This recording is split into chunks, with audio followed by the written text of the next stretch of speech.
Lanjuti obrolan tadi sono ya. Sono ya. Oh, kita pindah ke sini biar udaranya enak ini. Nah, yang saya bertanya gitu ya. Ya mungkin bukan cuman saya, banyak lah yang di luaran ini banyak bertanya. Setelah ketemu tali wasilah dengan pembawa wasilah di Torekot Naksabandia Holidia Nusantara ini, terus harus apa? Terus ngapain kita? Nah, coba setelah ketemu harus bagaimana? Setelah baiat, terus kita harus apa? Gitu. Silakan. Oke. Tadi kan langkah pertama adalah baiat ya. Sebelum baiat itu kan kita mempelajari dulu, paham dulu, jadi tidak sekonyong-konyong kita baiat tanpa mengerti. Ya, kita harus belajar dulu apa sih maksud tujuannya. Niat yang pertama, yang penting niatnya dulu, kita mau bergabung ke sini mau apa? Mau kaya, mau sakti, atau hanya mau mencari Tuhan. Nah, ketika kita bergabung dan udah baiat, nanti dibekali atau dikasih syarat rukun. Tadi yang Pak Iwan tadi sampaikan ada syarat rukunnya. Yang pertama setelah baiat itu adalah zikir sendiri. Nah, zikir sendiri. Yang kedua zikir berjamaah. Yang ketiga suluk. Yang keempat ubudiyah, berbakti, mengabdi kepada guru. Nah, mungkin langkah-langkahnya seperti itu. Nanti selanjutnya ada instruksi-instruksi atau perintah-perintah dari guru yang harus dipatuhi sesuai visi misinya. Mungkin yang saya paham, yang saya hafal seperti itu dulu. Ya, Pak Iwan mangga namahin. ya, jadi kesimpulannya ya tentang baiat itu yang bisa saya pahami. Oh, berarti itu setelah baiat itu adalah awalnya kita beriman. Nah, setelah beriman selanjutnya tuh apa? Ya, setelah beriman itu kita melanjutkan visi misi Rasul zaman dulu yang sekarang diaplikasikan atau diwariskan ke Rasul zamanmu, artinya tuh zaman kita sekarang, yaitu berada di guru kita atau mursyid kita. Jadi setelah beriman ya kita mengikuti apa yang jadi visi misi guru kita. Jadi artinya kita menjalani berjihad dan hijrah. Nah, itu. Nah, sekarang dari implementasi dari hijrah dan jihad itu seperti apa? Ya, kenyataannya mari kita ikuti, selalu menjalani visi misi guru, berada di suro. Nah, untuk selanjutnya kita ikuti seperti apa bimbingannya. Nah, itu yang bisa pahami tentang apa tugas selanjutnya setelah baiat. Nah, yang lainnya barangkali bisa menambahkan. Mungkin begini, setelah baiat yaitu sistemnya itu harus dipakai ya. Yang disebut tadi beriman artinya tunduk, patuh, dan harus kita ikuti. Jadi nggak boleh kita sudah baiat terus mentang-mentang baiat sudah ditanamkan nur iman dan nur kitab, kita leha-leha atau berpangku tangan. Itu tidak bisa begitu. Jadi kita mengikuti arahan guru kita, guru rohani kita, supaya tetap kita berkekalan atau menyambung. Karena pada prinsipnya itu kita itu harus ada tali hubungan dengan Allah atau dengan Tuhan. Kalau kita sekarang ini berada di dunia, ya kita harus ngikutin guru rohani kita yang ada di dunia, yang disebut dari awal tadi itu yang disebut mursyid atau ulil amri minkum, begitu. Jadi bukan setelah baiat terus kita zikir sendiri. Kita zikir sendiri untuk sendiri, wirid berjamaah ya untuk kita sendiri gitu. Nah, untuk Tuhannya mana? Untuk untuk Tuhannya ya termasuk ubudiyah, visi misi guru, perintah guru dan lainnya itu harus ditaati. Itu salah satu orang yang beriman seperti itu. Mungkin gitu ya Pak Risno ya. Iya, gitu. Lebih jelasnya mungkin silahkan yang lainnya menambahkan Pak Yasir atau yang ketika kita sudah baiat di situ kan diibaratkan kita sekolah kurikulumnya kan ada. Masa mau diam-diam di rumah ya diam-diam ya ya ikutilah apa itu ya suluk kan di sini kan sudah di apa program setiap bulan ada suluk ya ikutlah gitu kan. Jadi suluk nggak mau, Budiah nggak mau, terus mau ngapain kan gitu. Katanya harus berkekalan, harus bersama kan. Ya ikuti, ayo dengan kekuatan apa ya kan yang kita sudah masuk di sini, tidak dengan tenaga ya pikiran ya materi ya banyak kan waktu gitu. Yang nggak punya waktu ya silakan dengan materi, yang nggak punya materi ya dengan tenaga. Lagi sebatas kemampuan katanya, benernya? Enggak lah, di sini kan harus totalitas. Kalau hanya sesuai dengan kemampuan itu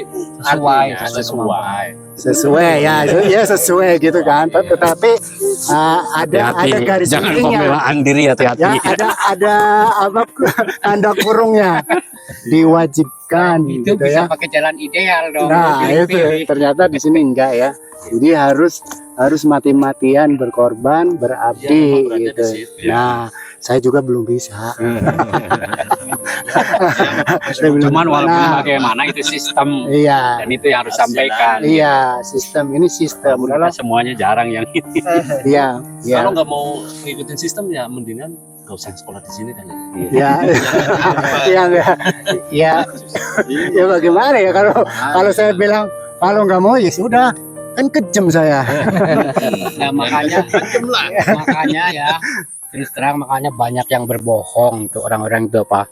Bohongnya apa? Apakah betul saatnya sekarang sudah butuh ingin ibadah kepada Tuhan? Ya, kenyataannya kalau bisa menemukan jalan seperti ini jelas di Musa bahwa setelah ketemu Tuhan bahwa wama khalaqtul minal jinna insa liya'budun.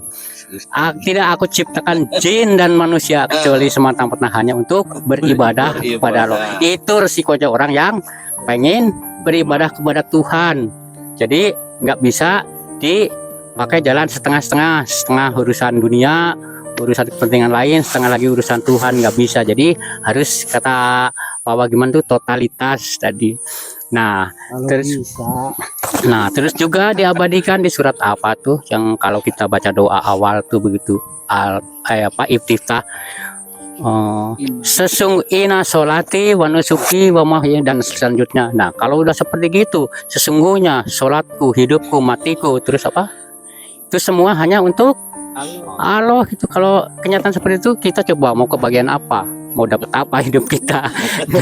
Nah itu orang yang mau berketuhanan itu harus berani mengambil resiko seperti itu. Makanya bohong orang tuh sampai sekarang katanya kepengen ibadah kepada Tuhan, kepengen kembali bisa sampai kepada Tuhan.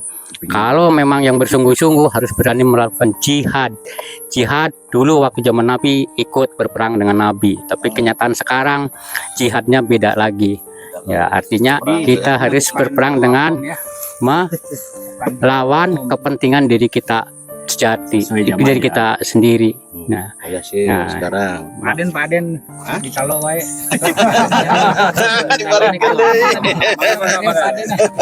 mangga dile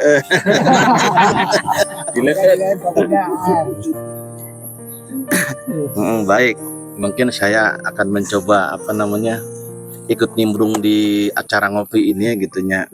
Jadi kita sharing ngopi jeung rokok. Mudah-mudahan sharing ini bermanfaat buat semua. Amin. Ya kalau menurut saya agama itu ya buatan Allah. Ya kan sesuai ucapan dari guru kita, itu buatan Allah. Kalau buatan manusia itu bukan agama namanya. Begitu ya. Buatan Tuhan. Ya, buatan Tuhan. Kalau Allah hanya di Muslim. Nah, Ya, ya maksudnya ke situ gitu kan ya. Biar Nah. universal, jadi Tuhan. Ya. Nah, dalam hal ini apa materi yang tadi saya simak itu apa sih yang akan kita lakukan setelah baiat, betul ya Pak? Nah, setelah baiat itu tadi yang disampaikan oleh Pak Wawa itu ya memang demikian sistemnya di kita itu namanya metodologi gitu. Nah, bagi yang memang apa namanya ingin beribadah yang tadi telah kita bahas bersama-sama, itu akan mencari ya. Jadi setelah baiat di situ kan ditanamkan nur iman dan nur kitab. Nah, itu adalah salah satu alat untuk membaca alam akhirat ya atau kodim. Nah, sehingga Allah itu kan di apa namanya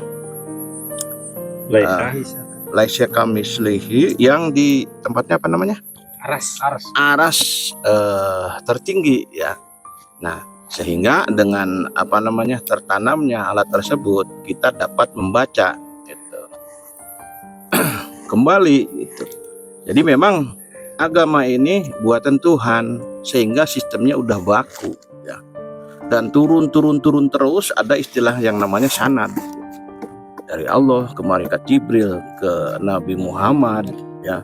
Kemudian sampai ke ulil amri yang saat ini. Jadi sistem itu turun temurun tuh nggak putus. Itu namanya sistem yang buatan Tuhan tersebut. Sehingga ketika kita beribadah itu jelas ya. Kita bersaksinya jelas ya, menjalankan ibadahnya juga jelas gitu. Nah, dalam hal ini banyak kajian di sini juga. Ada Tuhan laisa kamislihi gitu kan, ada Tuhan di dunia sesuai apa dari keterangan Al-Qur'an mushaf yang diterangkan. Nah, di sini kadang-kadang orang itu membaca Al-Qur'an itu membaca Arabnya saja. Dibagus-baguskan kan gitu ya. Tapi jarang sekali membaca artinya gitu. Tapi ketika orang membaca Al-Qur'an itu bahasa Arabnya dan dia membaca artinya, orang tersebut pasti akan kritis. Contoh hal dalam syahadat gitu kan. Dalam syahadat itu kan seperti yang telah disampaikan oleh para sahabat semua, itu bersaksi, berarti ada yang disaksikan salah satunya, betul ya? Nah, sekarang dari surat apa namanya Al-Anas ya, yang menerangkan raja manusia. Nah, kadang-kadang orang membaca Arabnya aja, nggak membaca artinya apa sih. Kalau orang membaca artinya, oh berarti di sini ada raja manusia kan gitu ya. Kembali kepada akalnya tuh mencerna tuh, betul ya. Nah, berarti ada raja manusia. Di mana nih kalau memang harus ada kan begitu? Nah, di sini ada sistemnya, diarahkan kemana, gitu kan ya. Di Tarekat Naksabandiyah Hulidiyah Nusantara ini, gitu. Ngemeng-ngemeng ini pada serius begini nih, giliran saya ngomong nih. apa salah ngelihat ini ya? Ya badan Pak Aden mungkin gemuk ya. Disangka Bang Guru kan ini. Begitu mungkin dari saya Pak Iwan ya. Iya. Nah, Yasir, mangga yang lain silakan. barangkali ada yang Silakan mau di-sharingkan. Terima kasih Kang Aden. Saya lagi-lagi udah diborong semua ini. Jadi saya dikit-dikit aja. Jadi memang tahapan berikutnya setelah baiat itu tetap ada. Jadi kita ada zikir tadi yang seperti disampaikan Pak Kus, ada juga suluk, ada juga ubudiyah. Tapi di luar itu saya kira yang lebih utama atau yang lebih penting adalah apa yang disampaikan Pak Parisno tadi mengenai apa itu hijrah dan jihad ya, karena ini perjuangan kita. Jadi pada saat kita setelah dibaiat sebenarnya secara teknis aktivasi ruhani kita telah dilakukan. Jadi telah ditanamkan nur dan kitab tadi. Artinya sebenarnya ini sebuah ranah atau dimensi yang di luar orang umum atau orang awam. Jadi kalau selama ini kita sudah sangat akrab sekali dengan kehidupan dunia, dengan segala macam lika-liku dan isinya, ya kan, mulai bangun tidur, bekerja, kemudian cari nafkah, kemudian pulang kembali ke keluarga, tidur lagi, bangun lagi, sampai ribuan kali kematian, kelahiran. Yang namanya dunia ya seperti itu. Jadi alamnya, karena alam relatif, setiap persepsi pasti berbeda-beda. Makanya sepanjang kita masih kaji dalam perspektif dunia, benar salah itu juga relatif, baik buruk juga relatif, halal haram juga relatif, pahala dosa juga relatif. Artinya sesaat setelah kita dibaiat di sekolah ini, tentu ranah atau domain perspektif keilmuannya nggak lagi di situ. Jadi sebenarnya kita telah masuk di satu tahap lebih unggul atau lebih di atasnya, tentang kausalitas rohani tadi, atau sebab akibat atau ranah di ilmu rohani tadi. Nah, bagaimana ilmu ini bisa terus supaya bisa ibaratnya bisa menuntun kita, ya kan, sampai kepada ibaratnya kalau boleh kita sebut jalan Tuhan. Ya tentu ini tergantung bagaimana cara kita menyikapi setelah dibaiat tadi terhadap diri kita sendiri. Siap nggak untuk berjihad dan berhijrah? Jadi kalau di kalangan artis kan ada tuh pada hijrah semua, yang pakai jenggotnya panjang, yang pakai itu, yang dikit-dikit syar'ilah, yang apa ya. Saya kira ini bukan jihad juga bukan hijrah yang seperti itu. Jadi karena kita telah ditanamkan nur, jadi model hijrahnya saya kira ini lebih mirip kepada tersambungnya rohani kita dengan guru. Nah, untuk bisa kita punya kekuatan yang cukup, artinya kan kita perlu interaksi yang intens gitu loh. Makanya di antara teman-teman yang di sini yang sering kontak-kontakan dengan guru ya bersyukurlah itu. Jadi karena yang lain nggak mungkin punya kesempatan yang sama. Kenapa begitu ya? Karena guru itu adalah, kalau bahasa teknisnya kalau itu bisa juga disebut mungkin sebagai transmitter rohani. Jadi kalau tadi disebut tali wasilah, di mana tali yang satu dipegang Tuhan itu sendiri dan tali yang lainnya adalah Rasul utusannya. Jadi kita tinggal nginduk ke Rasul itu gitu loh. Yang versi dulu diwakili oleh Nabi Muhammad, Rasul kita itu. Yang sekarang bisa kita sebut sebagai guru mursyid kita atau ulama warasatul anbiya. Jadi semakin kita intens ada hubungan, ada interaksi dengan guru kita, ya harusnya kita punya power semakin gede. Jadi ibaratnya sekarang ini bagi teman-teman yang sudah dibaiat, kalau saya umpamakan seperti mobil, dia sudah punya 2 mesin. Mobilnya ada mobil mesin bensin, ada mesin listrik. Nah jadi ya hybrid lah istilahnya. Jadi ya karena kehidupan dunia sudah apal semua ya kan, isinya cuma ya itulah ya kan, dengan berbagai macam relativitas dunianya. Saya kira kalau kita mau benar-benar hijrah dan jihad, ya kita harus masuk ke ranah rohani kita. Jadi ibaratnya kalau kita sudah dibekali mesin listrik, ya listrik ini yang harus kita gas, kita genjot gitu loh. Jadi ya saya kira memang perlu keutuhan hati. Ini walaupun setiap orang itu berbeda, tapi nanti pasti seseorang itu punya jalurnya sendiri atau punya jalannya sendiri. Nah, sebenarnya kalau yang disebut kitab suci itu, kalau rujukannya kita Rasul, sebenarnya kan rapotnya para Rasul itu. Kalau dia Al-Quran ya rapotnya Nabi kita terdahulu. Ya kan, jadilah Al-Quran itu. Nah, nanti mungkin di sekolah ini gampangannya kalau kita benar-benar berniat hijrah dan jihad, nah nanti kita akan tahu bagaimana rapot kita sendiri selama ini, posisi kita di mana, ya kan? Ya intinya aktivasi rohani tadi sebagai unsur penerang, sebagai alat pembaca gelombang bahwa kita telah tersambung dengan gelombang Tuhan yang dibawa oleh para Rasul utusannya, yang kemudian diteruskan oleh ulama warasatul anbiya atau ulil amri minkum atau guru mursyid kita. Nah di situ yang harus kita jaga, jangan sampai apinya kecil-kecil malah mati. Nah, kalau mati ini yang kan iya. Ini kan yang repot. Kalau mati ini kan yang orang Jawa bilang istilahnya apa ya, kepaten obor. Jadi ya begitu malam-malam obornya mati ya kita mau nyari. Iya. Gak bahaya kan? Aduh. Aduh, jadi nggak enak jalan dalam gelap atau ngapa-ngapain dalam gelap itu mungkin susah buat kita untuk Iya. bisa bisa menjadi membuat terang segalanya Iya, itu perlu penerang. Iya, Nah, saya kira penerang itulah yang harus kita kejar melalui hijrah dan jihad tadi. Kepada siapa kiblatnya? Tentu kepada guru rohani kita atau guru mursyid kita. Saya kira itu dari saya. Silakan yang lain.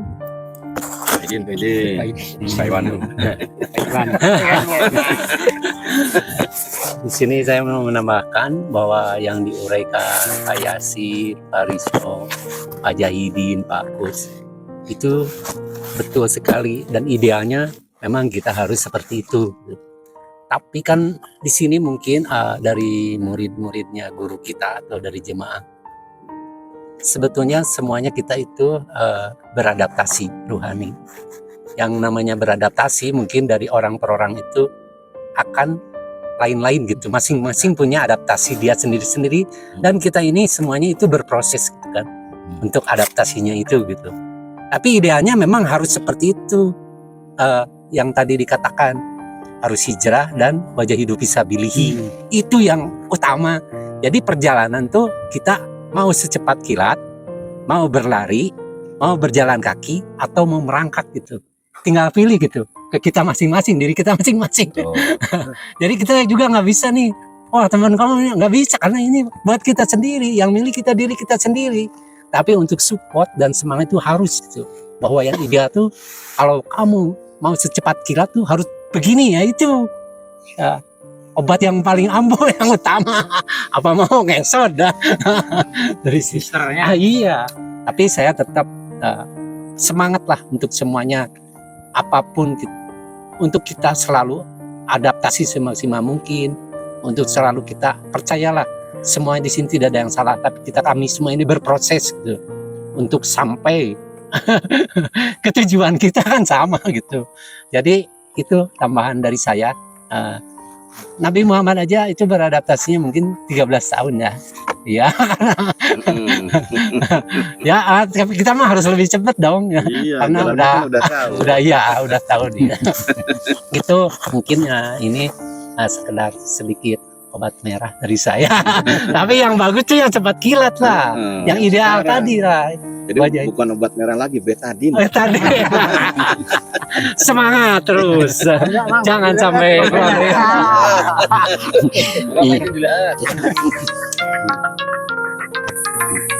Wah. boleh Sembri. Nah, tadi berarti udah ketemu ya. Setelah kita ketemu dengan sang pembawa tali wasilah, jadi hendaklah kita berbaiat kepadanya ya. Yang baiat itu adalah untuk mengaktifkan rohani kita ya, dengan ditanamkannya nur Allah sendiri, yaitu nur iman dan nur kitab. Lalu kita diajarkan juga zikir yang berkaifiat, terus juga ada suluknya. Nah, yang di ujungnya itu adalah berabdi berbakti ubudiyah ya, yang dengan disertakan yaitu hijrah dan jihad. Nah, tadi saya menambahkan dari Pak Yasir ya, berjihad itu kita melakukan kan di dunia ya, dan hijrah pun sebetulnya di dunia, tapi kita berkiblatnya semua ke akhirat gitu. Nah, akhirat itu adalah yang ada di diri kita, itu adalah alam roh. Nah, alam roh berarti itu adalah roh kita itu kan adanya di alam akhirat. Berarti hijrah tersebut seperti yang dikatakan Pak Yasir tadi adalah kita berkiblatnya ke ruhani ya, ke akhirat gitu. Nah, tapi kaitannya dengan berjihad, hijrah, ini menurut saya ya.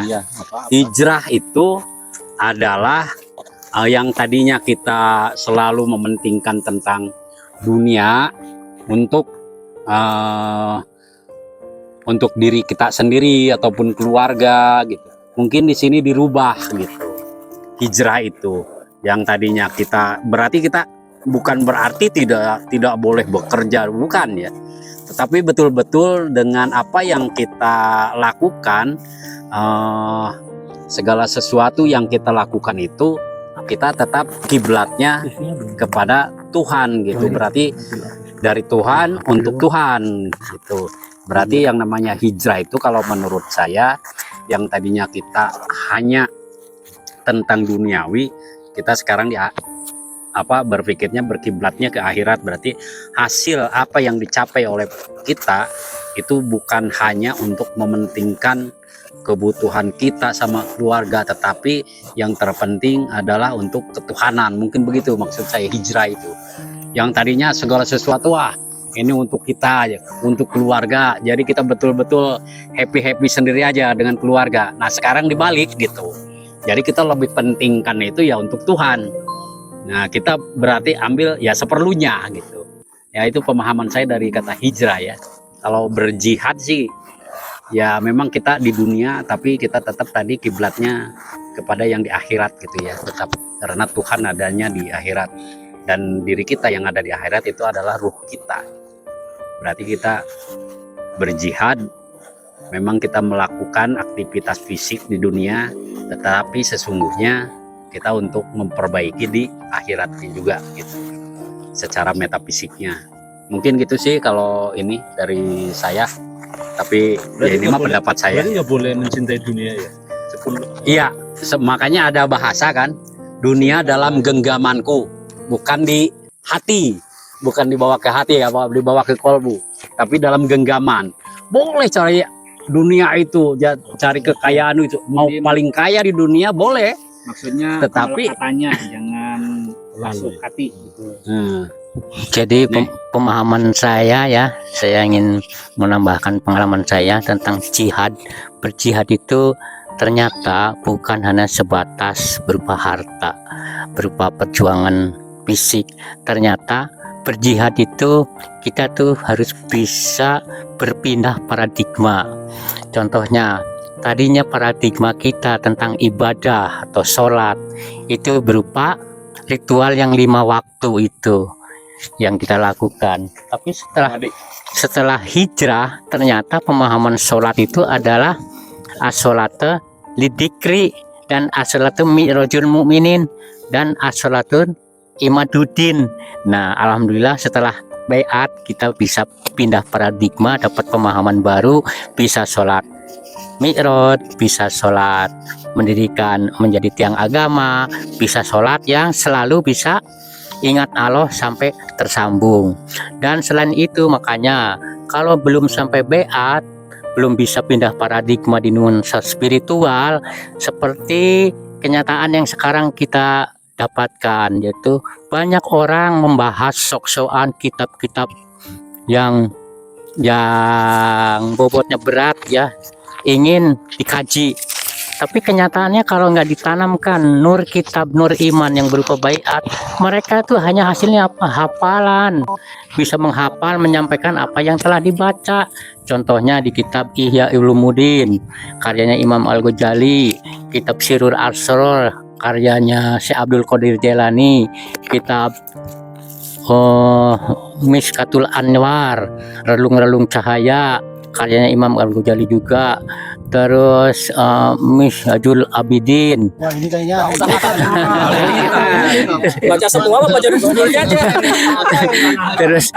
terus Induk Tasawuf, karyanya Sahabatnya yang pernah di iya, memang kalau kita simak, awas ya, hati-hati kita jangan terjebak sama orang yang pintar berbicara tentang kitab, tapi toh kenyataannya mereka itu hanya menyampaikan literasi yang berupa hafalan, disampaikan kepada orang lain. Nah seolah orang lain ikut terbawa sama prakteknya nggak ada. Nah prakteknya nggak ada. Makanya coba aja kalau misalnya dia menemukan suatu kitab yang isinya itu sampai ke penjelasan tentang hikmah. Contohnya di surat Al-Hikam, karyanya Ibnu Atha. Di situ ada hikmah kalimat sabda Rasul yang bunyinya seperti gini. Rasul ketika di tengah-tengah majelis mengatakan bahwa amal ibadah yang kalian lakukan tidak akan mengantarkanmu masuk surga. Nah, salah satu sahabat itu ngacung, "Ya Rasulullah, apakah ini berlaku untuk kalian juga?" Ya, termasuk aku. Nah, kalau sudah kita dapati fatwa seperti itu, apa yang mau kita lakukan? Apakah terus berhenti ngaji, terus berhenti beribadah? Nah, coba kalau orang awam untuk memahami ya kitab Al-Hikam sampai ke hikmah seperti itu, bisa nggak jelasinnya? Nah, ini seperti contoh-contoh bahwa sekarang ini banyak yang sok-sokan mengkaji tentang kitab-kitab tasawuf gitu. Tapi kalau kenyataannya belum praktek tasawuf, belum sampai di baiat, nggak akan bisa melanjutkan penjelasan seperti yang saya tadi sampaikan. Berarti gitu. sebetulnya nggak perlu baca-baca kitab itu ya? Pak Wisnu? Ya, nggak perlu karena orientasi ini kan pengen jadi ahli kitab. Itu kan hanya Apalah. pengetahuan aja ya. Tapi sebaliknya, kalau kita sudah menemukan, sudah baiat, itu sama artinya dengan sudah menemukan kitab yang sejati, yang keberadaannya di Lauh Mahfuz dan tidak akan bisa menyentuhnya kecuali oleh ruh yang telah disucikan. Ya, alhamdulillah kita sudah mengalami tersucikan ruh kita waktu di baiat. Nah, sehingga kita menemukan kitab-kitab yang selama ini sering dipakai kajian itu kita jadi berupa recheck aja, prakteknya udah kita dapat, tinggal recheck begitu. Baca kitab aja apa aja sekarang, sok buktikan paling oh iya ini ya Pak. Itu hasil dari suatu baiat, itu perlunya baiat. Tuh, mungkin itu pengalaman dari saya. Itu silakan. Mangga bawa. Nah, kembali masalah kitab ya. Kitab itu kan ada salah satu dari rukun iman ya. Iman terhadap kitab. Nah, itu iman terhadap kitab-kitab. Jadi kitab ini tidak dimonopoli oleh satu merek agama menurut saya, karena rukun iman ini adalah rukun iman untuk agama tauhid. Ya, iman kepada Allah, iman kepada malaikat, iman kepada Rasul, iman kepada kitab-kitab, qada dan qadar, dan hari akhir. Nah, jadi tadi yang Pak Parisno bilang tidak akan bisa menyentuhnya kecuali kepada ruh-ruh yang disucikan. Itu kalau nggak salah Ar-Rahman 33 ya. Nah, itu jadi intinya Al-Waqiah 79. Al-Waqiah ya. Oh, maaf. Nah, jadi kesimpulannya setelah kita masuk Thariqah ini, setelah dibekali rukun dan syaratnya, sudah paham cara dan jalannya, kita tinggal mengikuti, menuruti apa yang diperintahkan guru. Mungkin begitu ya kesimpulannya, tak ada yang nambahin lagi. Silakan. Kesimpulan. Ya, berarti kesimpulannya setelah baiat ini ujungnya kita berabdi berbakti ubudiyah, dan ubudiyah itu bukan cuman dari segi tenaga tentunya ya, bisa dari materi, pikiran gitu. Itu semua bentuk ubudiyah. Tetapi yang berat di kita itu berapa persen, termasuk dakwah. Termasuk dakwah.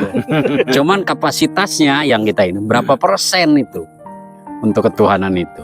Karena ya kita jujur-jujur aja ya, mungkin kita masih banyak untuk diri kita sendiri, untuk keluarga dibanding Tuhan. Nah, itulah tadi ketika kita udah berhijrah, maka kita akan mendahulukan untuk Tuhan semuanya. Tetapi bukan berarti kita tidak boleh bekerja, tidak boleh usaha. Loh, kita butuh hidup kan. Tetapi ininya misinya, visi misinya kan berarti untuk Tuhan. Mungkin itu aja sih ya. Beragama ini simpel. Sebetulnya nggak ruwet, nggak rumit, cuman menjalankannya yang berat. sebelum ini ya penutup. Itu kelebihannya di baiat itu apa? Nah, baiat itu seperti tadi itu ya, ditanamkan nur iman dan nur kitab itu sebetulnya potensi, dan itu untuk bisa membaca dengan ditanamkan potensi nur Allah itu sendiri, maka kita akan mampu membaca alam akhirat yang tidak terbaca oleh panca indera kita, karena itu udah di alam, namanya alam akhirat kan alam metafisik. Nah gitu, untuk membaca ke alam situ. bayat itu. Tapi ibadah kita ada ketersambungan nggak dengan? Oh betul, ketersambungan. Makanya bayatnya jangan asal bayat kepada ulil amri yang minkum, yang memang ada bertali terhadap Rasulullah dan Allah. Yang akhirnya, yang artinya dia pembawa wasilah, dan itu hanya satu di dunia setiap zamannya, tidak ada dua. Jadi kalau seandainya ada di sini, berarti di tempat lain itu pasti tidak ada. Begitu. Jadi tempat lain tidak ada ya? Tidak ada. Kalau sudah ada satu di sini. Artinya ya kita mungkin bisa apa namanya? Banyak mungkin yang mengklaim mursyid yang ini, yang mutlak, yang waris itu di tempat kita. Banyak pasti kan mengklaim gitu. Nah kita tinggal ini aja, berargumen aja secara ilmiahnya. Nah itu. Kalau seumpama begini Pak Ketua, ada seumpama di luar negara kita dia ingin bayat gitu, karena dia itu kan apa namanya menyadari ingin ibadahnya itu tersambung nyambung langsung dengan Sang Maha Mutlak gitu. Yeah. Itu caranya gimana gitu? Selama di luar negeri, selama yang di luar negeri dimanapun berada, jangankan di luar negeri, di dalam negeri pun ketika tidak ada khalifah yang memang khalifah dari ulil amri, ya tidak bisa, tetap harus mencari.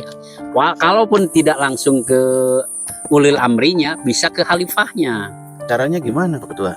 Ya caranya dengan orang, dengan yang menyampaikan ini, carilah di antara orang-orang ini. Ada nomor WA-nya nggak, nomor WA? Ada. Ini yang nge-share ini nanti pasti ada nomor WA. Ini kemarin terjadi ya di Jabodetabek itu kan ada yang dari Malaysia itu kan. Oh gitu. Iya, nah itu diantaranya kan karena menghubungi nomor yang pada ngobrol di sini gitu. Kan ada nomor WA-nya, tinggal hubungi saja kan gitu. Nah, kemarin suami istri dari Malaysia itu. Oh gitu. Iya, nah Penang. Dari Penang. Iya, nah itu caranya seperti itu gitu. Itu dari mereka bisa apa namanya? Ada ketertarikan itu dasarnya kenapa kemarin ya? Nah, dasarnya udah jelas karena memang Pilih dan dikehendaki. dipilih dan dikehendaki. Oh gitu. Iya, itu ayatnya Asyura 52. Tanpa dipilih, tanpa dikehendaki tidak mungkin. No way. No way. Berarti yang- Sekalipun sudah di pinggir rumahnya gitu ibaratnya. Sudah dekat Luar leher katanya. biasa. Tapi kalau tidak dipilih, tidak dikehendaki, no way. Tetanggaan ya. Walaupun tetanggaan. Jadi di Tapi- luar pulau sana datang ke sini itu sudah dikendaki ya. Iya artinya. betul. Kalau memang sudah dikehendaki. Sesuai janji Allah ya. Iya, walaupun di apa namanya Angeles itu loh. Oh gitu. Itu tetap ya. Ya itu kemarin saudara kita yang ada di Malaysia ada kemarin bayatnya di Jabodetabek. Alhamdulillah ya. Terus gini Mas, bagaimana tipsnya supaya dikendaki gitu ta? Otomatis harus mencari lah. Mencari dulu. Iya, mencari dulu. Kan Mau mendengarkan perkataan dari Ini kalau masalah dikehendaki, dipilih, dikehendaki, itu ranah Tuhan, Pak Den. Oh gitu. Tapi Tuhan Maha tahu. Buktinya banyak yang udah dikasih tahu juga ketika dikasih tahu tidak mau. Berarti gitu. itulah yang tidak dikehendaki, tidak dipilih. Tuhan udah tahu. Oh berarti memang Mau disampaikan seperti apapun gak bakal mau. Gitu. udah ranah Tuhan aja ya. Tuhan ya. Berarti kita beruntung ya. tetapi Iya. harus mencari, ya kan? Harus mencari ya. Ikhtiar lah ya, Pak. Tapi Ini kata Tuhan itu sendiri kan tadi bahwa orang yang mau mendengarkan Iya. lalu mengikuti apa yang dikatakan, maka itu tanda-tanda orang yang mendapat petunjuk. Iya. Tinggal menindaklanjuti pencariannya. Tuhan itu tergantung prasangka hambanya. Nah, Dikehendaki siapa? Allah. kalau prasangkanya hamba, prasangka itu kan, ada apa namanya ya? Level-levelnya gitu.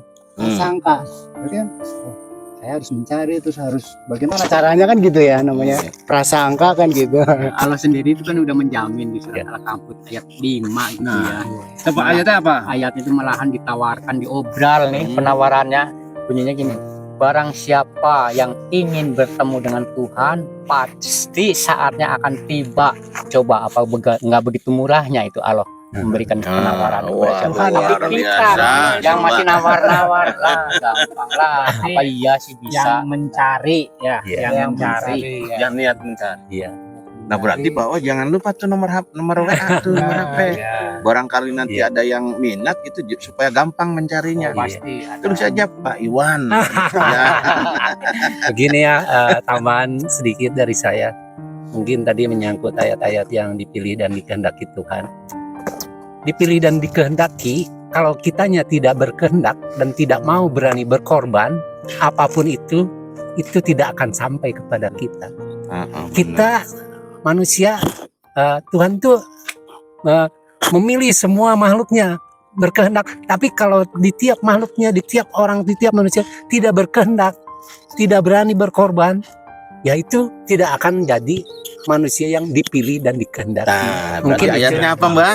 Makanya Allah sendiri berfirman, Nah, kalau memang kepada orang yang tidak berkehendak, jelas ini di surat Al-Kahfi 17, man yadilahu, barang siapa yang tidak punya keinginan bertemu dengan Allah, kemanapun berguru tidak akan menemukan walia mursida. sama. Satu lagi ayatnya, Mbak. Dan barang Yang siapa tidak yang merubah dirinya kumaha teh. yang Nasib. Merubah. ya itu, aduh itu ayatnya Yang lupa tidak lagi. merubah. Nah, Tidak. itu hanya Tidak akan kita merubah sendiri satu yang kaum, Nah, kaum itu tidak mau merubah dirinya sendiri. Nah, jadi kita harus mengadakan upaya, mengadakan jihad bersungguh-sungguh mencari jalan menuju Tuhan sesuai dengan janji Allah. Alladzi jahadu finha lanahdiyannahum subulana. Barang siapa yang bersungguh-sungguh menuju kami, akan kami tunjukkan jalannya. Nah, Jadi kembali lagi tergantung manusianya mau nggak dia ketemu, mau nggak dia mencari gitu. Nah, intinya seperti itu. karena masalah kemauan itu udah berupa firman Allah, berupa keharusan kok. Itu sampai diabadikan di Quran di surat Al-Insyikok ayat 6 ayat 4. Bunyinya tegas sekali bahwa ya ayuhal insan inaka kadihun fatwan pamulaki. Wahai insan-insan, hendaklah engkau mencari Tuhanmu sampai ketemu. Itu perintah untuk nanti kalau udah mati di akhirat, apa buat orang yang masih hidup di dunia. Masih hidup. Berarti ya. Alhamdulillah ya sudah sangat Diam-diam baik nggak bisa. sudah sangat jelas ya. Jadi intinya setelah kita masuk, ini tadi udah disampaikan panjang lebar, tidak perlu saya bahas lagi. Bahwa untuk yang berminat silahkan hubungi nomor admin, ada di setiap wilayah, di FB. di FB, di TikTok, di YouTube ya, itu sudah ada. Jadi intinya Tuhan akan menghendaki memilih dengan syarat kita harus mencari dulu gitu. Jadi kembali menggunakan akal dulu untuk mencari jalan. Itu aja mungkin ya obrolan hari ini, sangat lengkap, tugas dan jelas. Ilahi anta maksudi waridoka matlubi. Assalamualaikum warahmatullahi wabarakatuh. Waalaikumsalam warahmatullahi wabarakatuh.